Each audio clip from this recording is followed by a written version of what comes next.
What's up, freaks? Fens the Spook back at you. After my winter slumber, I'm here again.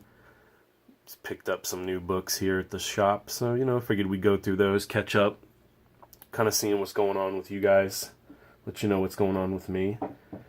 And, state of the channel kind of thing, I guess. So, picked up a couple new subscribers. Appreciate that.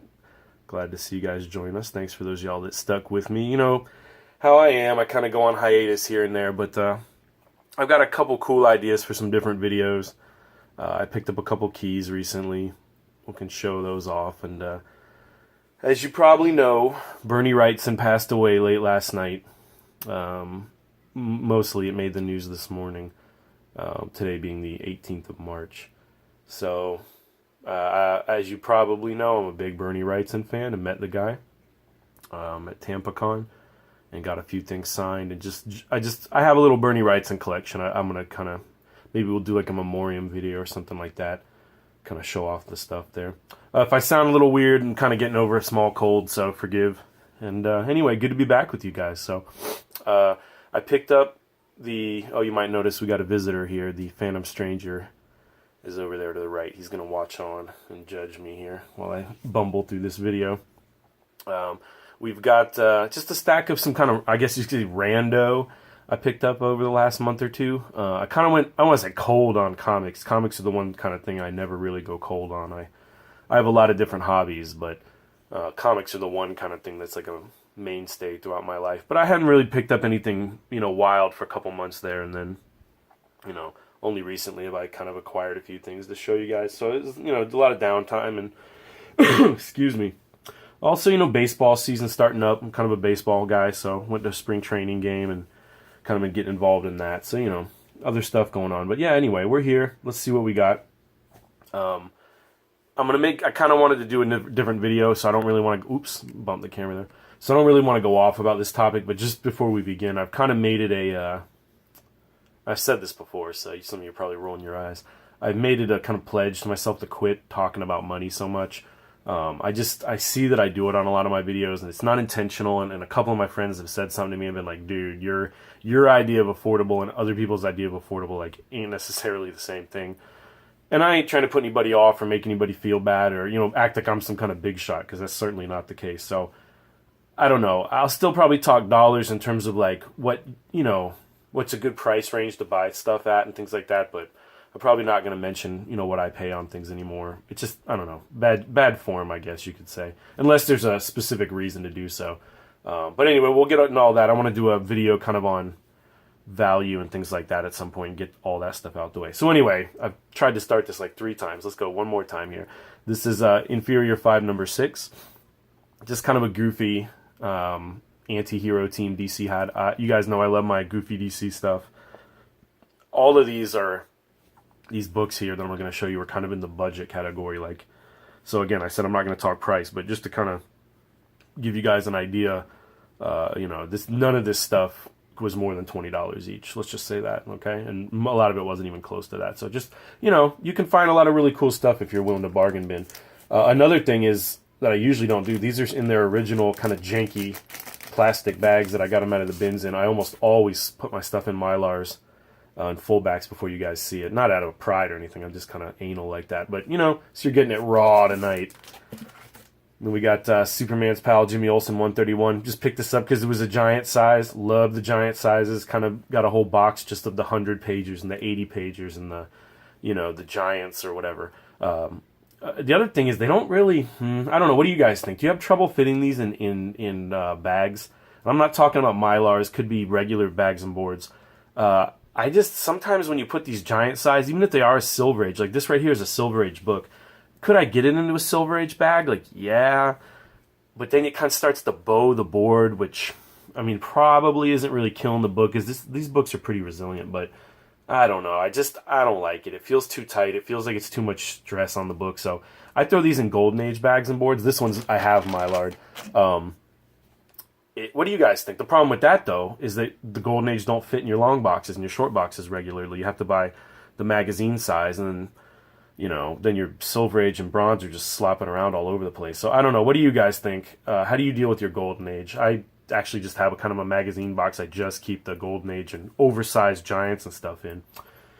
But anyway, so there's Jimmy Olsen, 131. Again, these are all like VG defined. None of these are like high grade books. I mean, you can't really see from where you're at, but just trust me. Like, none of them are real janky, but none of them are, you know, these aren't near mint or anything. Another Giant, Superman Jimmy Olsen, 140. Again, man, I just love the Giants. For the money, I mean, I guess, you know, the money, quote unquote. I was going to say for 35 cents. I mean, I certainly didn't make 35 cents. A little bit more than that. But, you know, you get so much value. Like, it takes a while to read these. And the Giant size, you know, I am not to claim that I'm a reader. And, you know, I know a lot of you guys don't read your books. You're just cover collectors. And that's not a condemnation. I mean, if we took percentages, I probably read less than 5% of the books I own. But I do try to read them from time to time. And, you know, I try to make a point to do it. Mostly I read the horror stuff. But anyway, if you did sit out on a like a rainy evening and read one of these, it would eat up most of your night, you know. Superboy 116. This was a total. Let me see if I get that glare off of there. Not really. Let's bring it in a little bit. This was a total random pickup. Oh man, I am fighting it tonight, huh? This glare's bad. It's a total random pickup. It just was a werewolf cover. It was cool. It was cheap. It's in pretty decent shape. Centerfold's popped, meaning the centerfold is loose inside. But, you know, again, whatever, man. It's a 12-cent DC, and it was, you know, this one was in the bargain bin, so there was no passing this up. Just a cool one. I've kind of opened my tolerance. I used to really only say, look, if I'm not building a set of something, then I'm not picking it up. You know what I mean? Like, oh, hey, that's a cool Batman. Well, I don't collect Batman, so I'm not buying that individual issue. I've kind of opened up on that, and I quit doing that. Like, I don't collect Superboy, like, at all. But I like that werewolf cover, and I bought it. You know what I mean? So, Superman 226, cool King Kong homage cover. I do collect Superman. Have no illusions that I'll finish the run or anything, but, you know, there it is. Oh, that's right. Oh, damn. I actually have something I meant to show you in this video regarding the Superman, but I'll just have to wait. Got again, kind of a giant size. It doesn't say that on there, but it's, you know, I don't know, a 52 page maybe it feels like. Tales of Asgard #1. Those are reprints, you know. I like the reprint collections. That's what all the 180 pages are. They're always, well, not about always, but they're 90% of the time, in my experience, full of reprints. So probably at the time, people hated them. You know, they were like, oh, God, another Tales of Marvel or Tales of Asgard. Like, I've read all of these already, man. But, you know, here I am, and I'm not that crazy about Thor, and I'm certainly not going to go spend $30, $40 a piece to read the old Thor issues. So, or collect them. So this is kind of a nice little, you know, I don't know, little starter set, I guess you could say. I like the collections. I like the reprints, and I like the oversize. Checkerboard here. Superboy 135. 138? No, 135. You know, just a checkerboard. Again, bargain bin. Pretty good shape, man. I don't know. I probably should open this one. There's probably something wrong with it. Like, it's kind of questionable why this was in the bargain bin. This is not it doesn't look bad at all, but anyway, you know, it's one of those things when they're you know, I usually advocate always opening your books up and checking the insides of them out if you're going to spend more than $10 a piece, but some places don't like that, which that's their problem in my opinion, but whatever. That's a discussion for another day. And B, I keep bumping the camera. And B, I don't know, it just, when you're getting enough of a deal, it feels kind of rude to just sit there and start opening the stuff up. I got this stuff at enough of a deal, I felt like, where I was like, well, look, even if a couple of them do have a loose centerfold or something or whatever, like, you know, I'm still going to feel good about this deal. So, you know, here's a Marvel Collector's Classic 14. Again, an oversized giant, collecting some reprints, you know, just from different stuff. This was like later in the run, so this is like number 14. So, I mean, you can read the cover there. I'll bring it in a little bit. It tells you what's inside for the most part. But the early ones reprint keys, you know, like FF1 and stuff like that. So the Marvel Collector's items, if you want to read the keys and you're not into the digital stuff, they are a really affordable way to do so. I really like these. And again, the giant size. Marvel Collector's Item 13. I think this reprints first Super Scroll. Or maybe just first Scrolls. Haven't read this one, not sure. But again, you know, one of those oversized in the Golden Age bag, just to so I don't stress the book. So here's an example of the early ones. This is Marvel Collector's item number 3.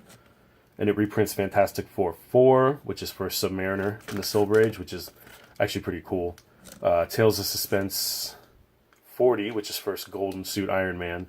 And then it also reprints first Doctor Strange from Strange Tales 110, and then a couple other things. All, at the time for a quarter, But again, I mean, yeah, these 100 pages to 80 pages or whatever, they're always a little more expensive than your average, like, just, back issue. But, man, to be able to reread all those keys in one book and it'd be kind of affordable, I don't know. I really like these. So, and these are in pretty nice shape. These weren't in the bargain bin. I had to buy these individually, but they're in pretty nice shape. They're about fine or so.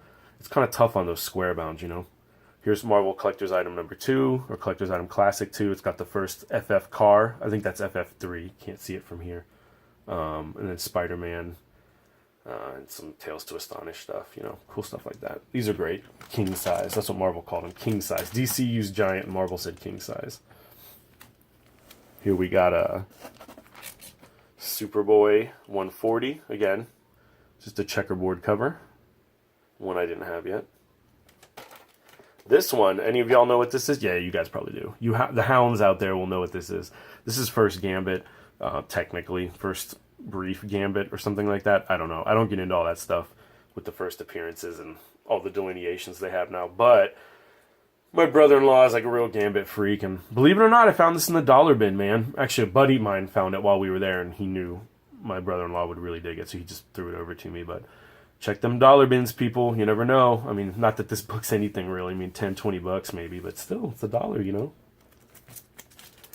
Little guilty pleasure there, man. You guys know I like my Classics Illustrated. I just didn't have this one yet. Iliad. Another kind of giant size, king size special. Marvel. Special Marvel edition featuring the Mighty Thor #1. Again, just a cool oversized book. Another checkerboard Metalman. Let me bring this one in a little bit. Again, these are in the kind of janky bags I got them in. Don't judge me on these. That's Metal Man 18. Cool dinosaur cover. Sort of metal robot dinosaur. Here we go. Witching Hour 4. Loved it. This one was the thing that made the whole deal pop. I love Witching Hour, and I love the first, 10 of these, especially. Nick Cardy covers, man. Out of control. Nice mid-grade copy here. In the bargain bin, believe it or not.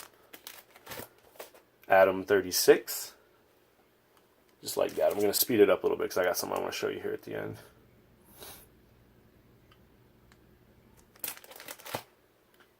Showcase 74, first Anthro. I am a Showcase fiend. I love the Showcase line. It's probably one of my favorite of the books DC ever produced. Obviously, they have a lot of high-value stuff in the Showcase, but I just like the Showcase line in general. Excuse me. Plastic Man number 8. Again, bargain bin, Silver Age, decent shape. Couldn't pass on it, you know what I mean? Bomba Jungle Boy. Don't judge me on that. Let's just move that out of the way. Don't judge me. And I picked up a little trade bait. This one's actually doesn't even have a bag on it, or a board on it. Luke Cage number 6. I figured one of my buddies would want that. I already have a full run. It might even be an upgrade for me. That Billy Graham art, dude. Dude, look up Billy Graham's art. If you're not familiar with it, guys, knockout. Unsung hero. Last thing I wanted to show you is something a buddy of mine got me. I don't know if this is going to show up. I hope it's not too big. Let me see here. Oh, it is. So I'm going to have to do this in pieces. This is a piece. It is a reproduction of the cover of The Death of Archie. God, I should have planned this better. This is not fitting at all. I'll just put it back here so you guys can see the table. Oh, that glare. All right, we're gonna have to bail on this, but anyway, it's signed by Perez, the guy who drew it. You can kind of get an idea. Just one of the coolest things anyone's ever given me. I love the Riverdale gang. You get everybody in there. Sabrina, Jughead, Big Ethel, love it. So thanks to Geoff for hooking me up with that, man. You're a real pal. And he also hooked me up with this Hellboy Rogue Ale you see here that's been in the video. I never even heard of this, but anyway. That's it, man. Just wanted to let you guys know where I've been at. Check it out. thanks for watching, and we'll see you in the next video, guys.